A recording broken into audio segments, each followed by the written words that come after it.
Coalition of American Women are privileged to present by electrical transcription the former governor of New York, the Honorable Alfred E. Smith. Mr. Alfred E. Smith.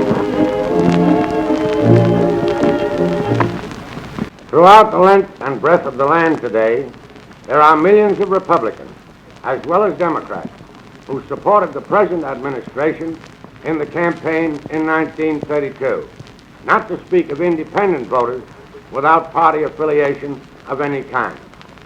They were attracted to the Democratic ticket because of the Democratic platform. Republicans as well as Democrats agreed that it was the clearest, shortest, most concise, and most definite declaration of political principle and promise of achievement that has been offered by either party in the last 50 years.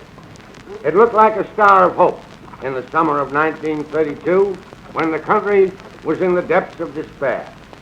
When the present New Deal administration, which is anything but democratic, took charge, both the star of hope and the platform of the Democratic Party faded out of the picture.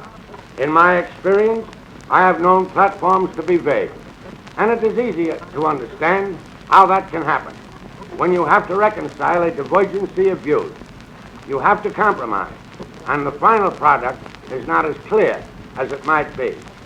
Then again, I've known occasions where one or two planks of the platform may be overlooked, or may be compromised with, or may even have to be abandoned.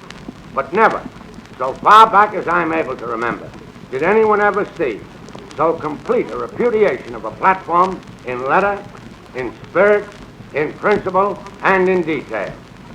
The people who voted this administration into power on the assumption that it stood for a certain set of principles found out afterwards that they had been entirely misled and had put at the head of the government a group of men bent upon a program that outraged millions of citizens throughout the United States, citizens of both political parties, who trusted in the honesty of the platform and in the honesty of the men who were elected upon it.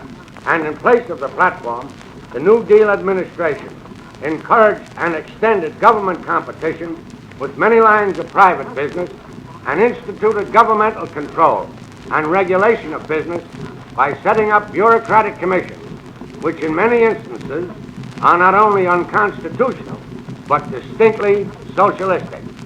It has wastefully and extravagantly spent more money in 4 years than all previous administrations in this country, from George Washington to Woodrow Wilson.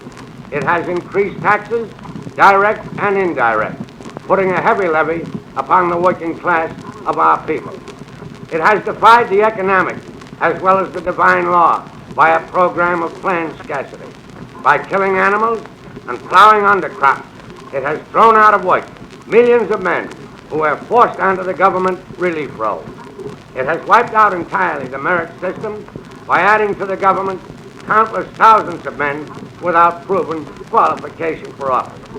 It has encouraged every fantastic panacea, aiding and abetting them in attacks upon the system of government and business that has made us the greatest country in the world and whose living standards are the envy of civilization.